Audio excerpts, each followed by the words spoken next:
आज हम पढ़ेंगे लैग्रांज का मध्यमान प्रमेय। तो मध्यमान प्रमेय क्या होता है?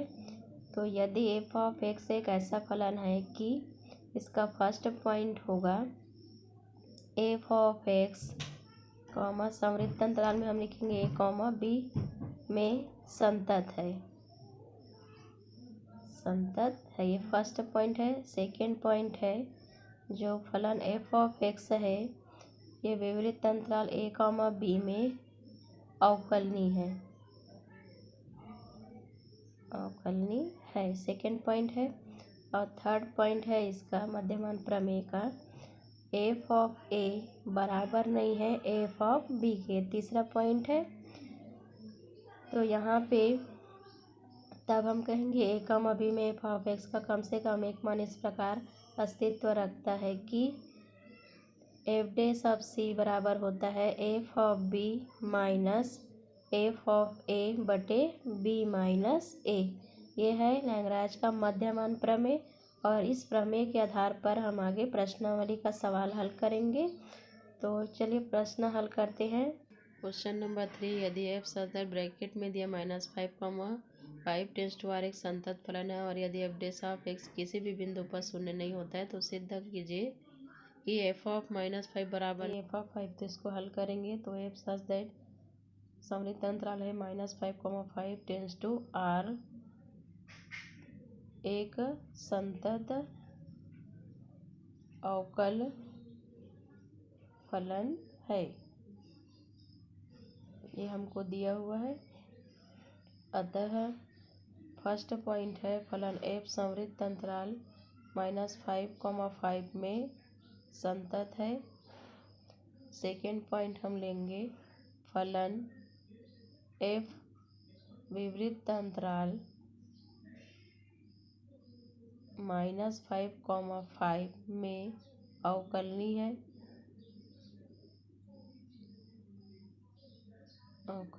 है, सेकेंड पॉइंट हुआ। अब यहाँ पे इसका मध्यमान प्रमेय से यह मध्यमान प्रमेय के अनुसार हम हल करेंगे। विवृत अंतराल -5, 5 में किसी ऐसे सी का अस्तित्व है कि हम मान लेते हैं यहाँ पे F dash of C equal to F of 5 minus F of -5 बटे 5 माइनस ब्रैकेट में लिखेंगे -5। ये हम मध्यमान प्रमेय से लिख सकते हैं, लैग्रांज के मध्यमान प्रमेय से। परंतु हमको दिया है कि जो एफ डैश ऑफ एक्स है किसी भी बिंदु पर शून्य नहीं होता, ये हमको दिया है। अतः हम इसको आगे लिखेंगे F dash of C equal to F of 5 minus F of -5 बटे 5 माइनस ब्रैकेट में -5 बराबर नहीं है 0 के। अब हर में जो है 5 माइनस एफ ब्रैकेट में -5 का गुणा हम 0 के साथ कर देंगे तो F of 5 minus F of -5 बराबर नहीं है 0 के। तो इसका फिर पक्षांतर करके लिखेंगे तो एफ ऑफ 5 बराबर नहीं है एफ ऑफ -5 के, और ये हमको सिद्ध करना था तो ये हमने सिद्ध कर दिए। क्वेश्चन नंबर 4 है मध्यमान प्रमेय सत्यापित कीजिए यदि अंतराल ए कॉमा बी में F of X equal to दिया x² -4x -3 जहाँ इक्वल टू 1 और b इक्वल टू 4 है। तो हल करेंगे इसको तो हम लिख लेंगे दिया गया फलन F of X equal to x² -4x -3 जहाँ x शामिल है 1, 4 में समृद्ध अंतराल में। तो फर्स्ट पॉइंट है मध्यमान प्रमेय का लिखेंगे तो फलन f एक बहुपद है, अतः समृद्ध अंतराल 1, 4 में संतत है, फर्स्ट पॉइंट हुआ। सेकेंड पॉइंट है जो अवकलनीय सिद्ध करना है तो यहाँ पे जो एफ ऑफ एक्स दिया उसका हम अवकलन करेंगे तो एफ डैश ऑफ एक्स बराबर मिलेगा 2x माइनस 4। अतः फलन f विवृत अंतराल 1,4 में अवकलनीय है। ये सेकेंड पॉइंट हुआ।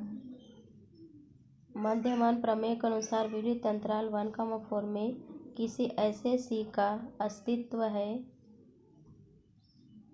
कि हम निकालेंगे F dash of C equal to F of 4 minus F of 1 बटे 4 माइनस 1। मध्यमान प्रमेय होता है F dash of C equal to F of B minus F of A बटे बी माइनस ए।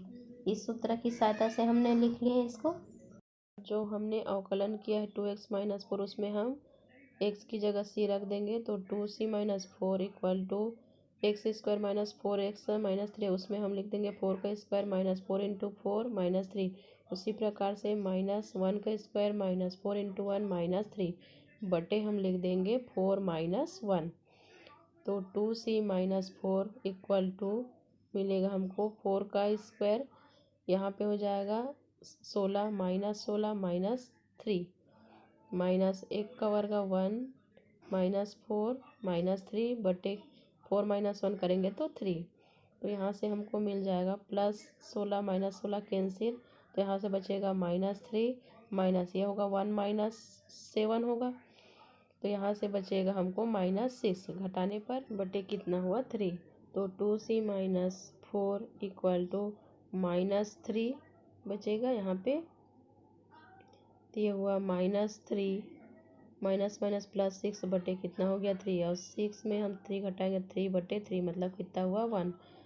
तो ये हमको मिलेगा 2c equal to 1 plus 4 minus 4 का पक्षांतर कर दे तो 1 प्लस 4 हो गया 5। तो c इक्वल टू होगा 5/2।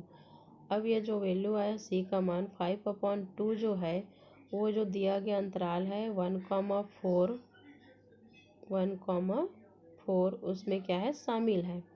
अतः फलन F of X square minus 4x minus 3 x belongs to 1,4 अंतराल के लिए मध्यमान प्रमेय सिद्ध हो जाती है। तो इस प्रकार हम मध्यमान प्रमेय को सिद्ध कर सकते हैं।